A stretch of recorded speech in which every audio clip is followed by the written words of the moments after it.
C'est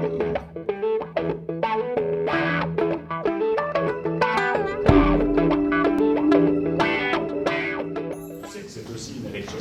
Le national aura un effet. Mais tout l'enjeu pour nous, c'est d'évoquer la région, de défendre la région, de montrer la région, d'être fier de la région. Cette région qui, autour de Michel Vauzel, a été transformée. Cette région où 3 fois plus d'usagers prennent des TER. Moi, je refuse l'image que certains veulent porter, qui est cette vision triste. J'ai vu un tract diffusé par la tête de liste du Var qui montre une image des TER qui est une insulte. Une insulte aux 3 milliards d'euros d'investissement qui ont été conduits sous l'autorité de Michel Vauzel, qui est une insulte aux 300% d'augmentation de fréquentation des TER.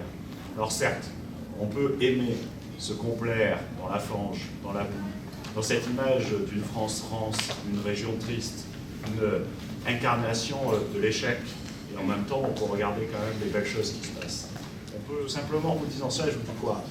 Que quand on respecte les gens, y compris en allant dans les quartiers, y compris avec la politique régionale, en installant une maison régionale de santé dans les quartiers, à ce moment-là, on fait naître le respect en retour. Que certains se complaisent de critiquer, de stigmatiser, d'opposer, et ils alimentent sans cesse ce discours-là.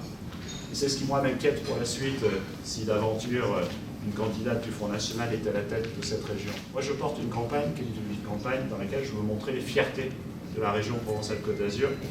Et je sais ici, dans le Var, malgré une situation politique difficile, la mobilisation sans faille dont vous faites preuve.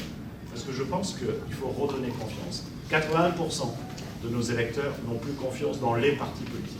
Je ne parle pas du PS. Évidemment, le rejet du PS, il est réel, et je ne vais pas le nier.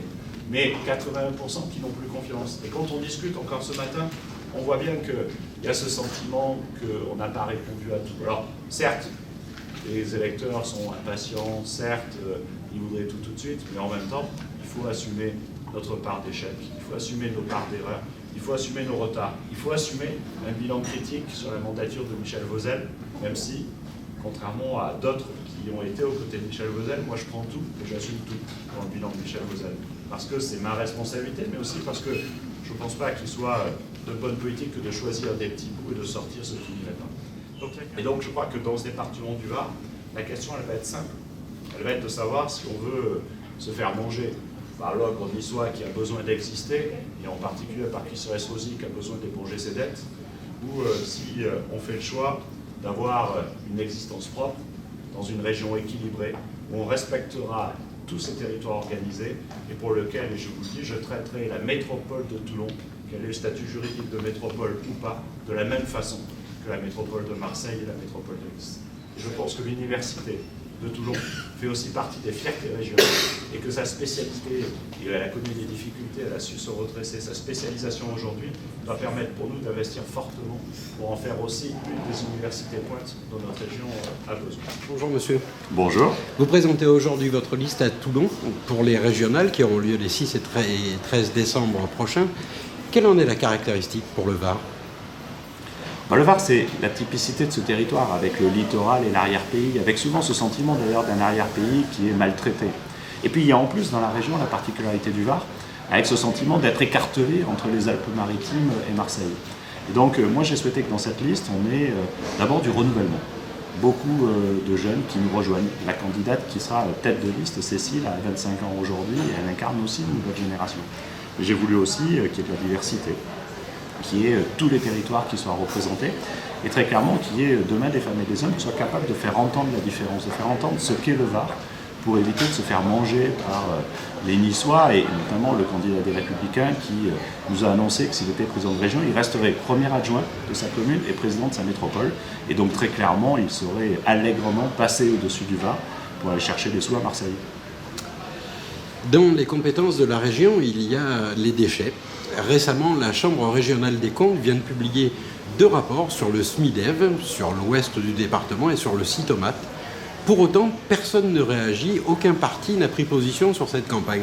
Quelle en est la raison ? Alors pour ce qui est de la région, c'est qu'elle n'est pas encore compétente. Elle ne sera compétente, c'est la loi que nous vendrons que l'année prochaine. Et donc vous avez raison, c'est un vrai sujet. Il faudra que la région soit responsable sur ces questions.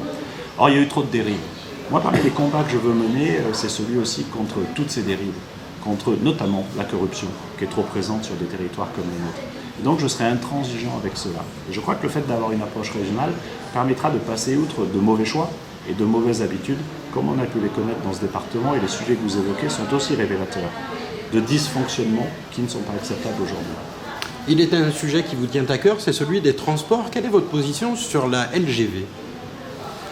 Aujourd'hui, on a retenu des investissements majeurs qui sont faits dans le cadre du contrat de plan État-région et qui portent sur le nœud niçois et sur le nœud marseillais. Ils permettront de faciliter 70% et de résoudre 70% des problèmes qui sont posés. Moi, je vais me concentrer sur ce sujet. Et ensuite, faciliter le reste, on en est déjà à une projection à 10 ans, 15 ans. Je ne suis plus dans l'hypothèse d'une ligne à grande vitesse qui passe au nord d'Aix, qui traverse Sainte-Victoire et qui défigure notre arrière-pays et nos vignobles. Je crois qu'on n'est plus dans la société de la rapidité. Et que l'enjeu aujourd'hui, c'est plutôt la qualité. C'est le mieux de transport plutôt que le plus de transport et le transport le plus rapide. Et donc aujourd'hui, je défendrai ces investissements lourds qui sont prévus pour fluidifier la ligne à Marseille, puis à Nice.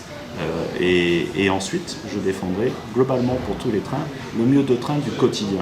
Moi, je n'ai pas envie de me perdre dans des grands projets en négligeant le quotidien des femmes et des hommes qui, dans notre région, sont 110 000 chaque jour à utiliser les trains. Une dernière question, si vous le permettez. Ce matin, Mourad Boudjelal a réagi sur France Inter au sujet des gens qui voteraient pour le Front National et a pris position pour M. Estrosi. Quelle réaction avez-vous ? Écoutez, j'ai un grand respect pour le président du RCT, mais j'ai envie de lui dire que je suis toujours triste quand le RCT perd un match. Là, je serai un peu moins triste quand lui-même perdra ce match. Merci.